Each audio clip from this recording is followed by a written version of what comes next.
There was this crazy realization I had about TypeScript unions that changed my mind about what a union really is and helped me understand how I can combine unions with all of my types. The idea is very simple. Unions are just arrays of types, just like that. It's just an array of acceptable types. It's a higher level of abstraction we use in TypeScript. So this episode of Too Long to Read TypeScript is dedicated to unions. We will review how unions work and how they are related with other features of the language. I will explain in more detail this concept of having arrays of types in your code. So it's gonna be cool. So let's get it started. Oh, wait, I completely forgot. Unions have fun only when you combine them with literal types. And we also have template literal types. So two powerful features that you will definitely find in every TypeScript project, large or small. Okay, it's gonna be a really awesome episode. Oh, wait, there is more. We will also review discriminated unions.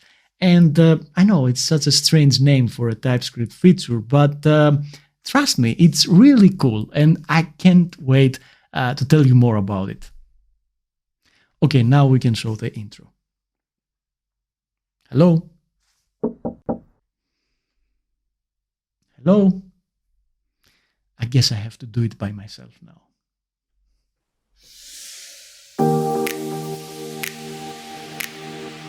Hello friends, it's Nikos here and welcome back to the channel. If you are new here, this is a series about TypeScript. Every episode, every week, we are exploring a feature of the language with practical examples and with real-life scenarios. If these concepts sound Greek to you, then you can watch my series from the very beginning because my goal is to help you succeed this TypeScript interview. And today's episode is all about unions, and allow me to make an analogy here. So if generics are the equivalent function of TypeScript for our types, if conditional types are the equivalent if statements, then definitely unions are the equivalent arrays. And that's basically it. It's an array of allowed types a type can have. So if you remember, we have the top level types of number, which can have all the number values there, and we also have a type string, which can have any string value inside. What if we create a union that can be either a number or a string? So this creates like a larger set of acceptable values that can be either all the values that the number supports together with all the values that the string supports. And yeah, this is actually what a union does. It's actually all the values of one type combined with other types. And this is basically an array of acceptable types. So we've seen also literal types in the previous episodes. We've seen that we can actually have values as types. Some of these values are null or undefined, or we can have like any other value, like a string, for example, or the number 10. These are called literal types, and you can actually mix and match some of these values to create a union type, name it whatever you like, and boom, you have an array of acceptable values as a type. Let's see these examples in practice. So our union before was called myUnion, and it had allowed types string and number. So this is how you basically declare a union. You use this pipe character here. And this is another example. I have like 3 custom-made types. They all look the same at the moment. It's a detail. I didn't want to add more logic here. But you get the point. I can have a track which is made of a movie, a song, or a podcast. So all these 3 will be acceptable values for a track. And I don't know about you, but this looks to me as an array. And the syntax is, as I told you, a bit strange. They could have used a simpler syntax. I know they could not use, for example, the brackets because these are reserved for JavaScript. But yeah, sometimes you see this code here and you are a little bit unsure, especially if you are involved with multiple languages, multiple technologies in your development life. This can be a bit disappointing sometimes when you understand that, it's just an array at the end. So here you go. That's what the union is all about. In TypeScript, it is possible to set specific values as types, as we've seen before. So here, for example, I have a bunch of numbers that represent the rating values that are acceptable. It can only be 1 up to 5, nothing else. We can also have some media types, which can be video or audio, and that will be it, nothing else. And we also have a collection of all the falsy values of JavaScript. You may ask, why is this even useful? So, well, think of it as an enum, right? When you have, for example, a rating here and you use the rating values as a type, this will protect you from values that are not allowed. For example, if I set a 3 here, it will be acceptable, but if I set, for example, 11, this will throw an error. And the same can happen if I have, for example, a file type. I can assign video, but if I try to assign a video with the first capital letter, then I will get back an error. And of course, if I have a falsy value, which is falsy, and I try to assign the true, it's not gonna work.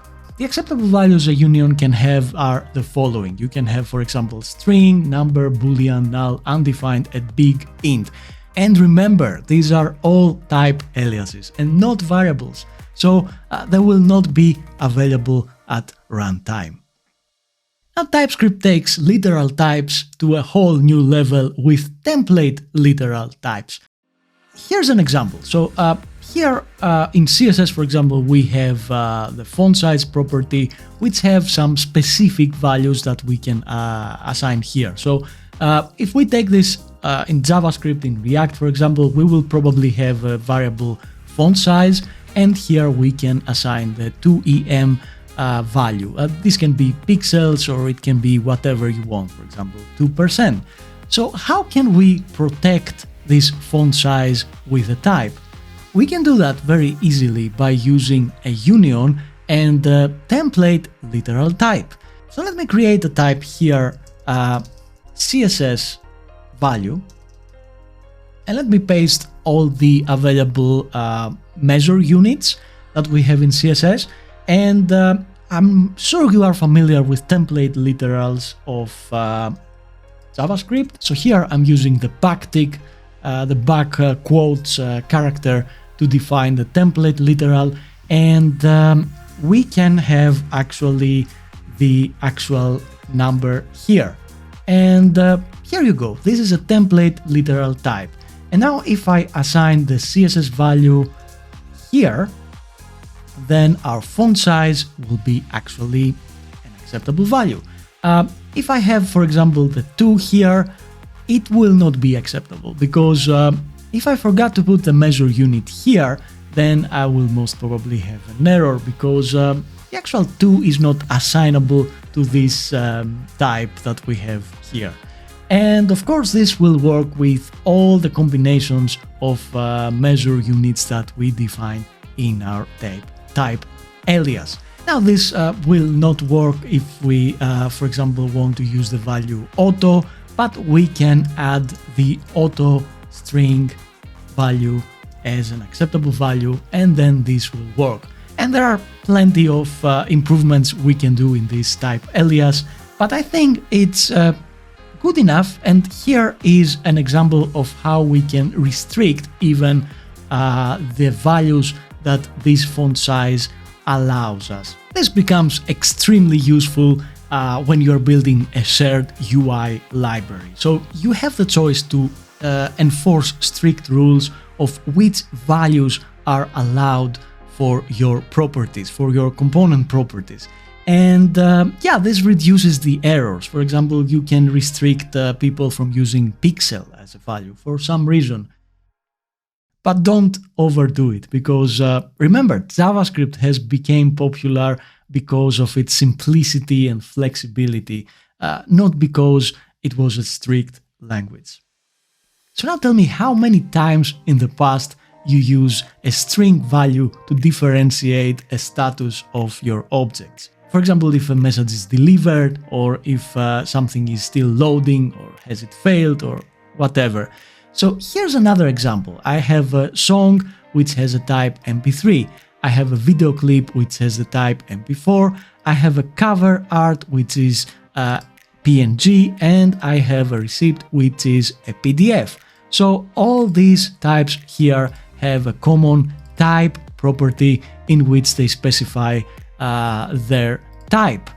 And yeah, what we can do here is basically combine all these types into a union type. And here, for example, we have player files, which contains all these types together. So now the cool part is when we try to use this newly created union type. So here, for example, we have a function open file, which accepts a file which is using the new type alias we have created.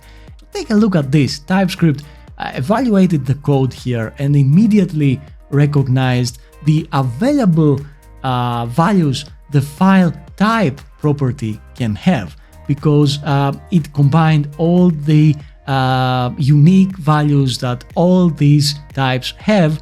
And yeah, you have a very nice union here with all the file types. This is another proof that union in TypeScript is just an array. Now, there are plenty of cool things we can build. For example, if I have a switch statement here for the file type, and if we try to write our first case, take a look at this. The moment I open the quotes, I get code highlighting with all the available file types.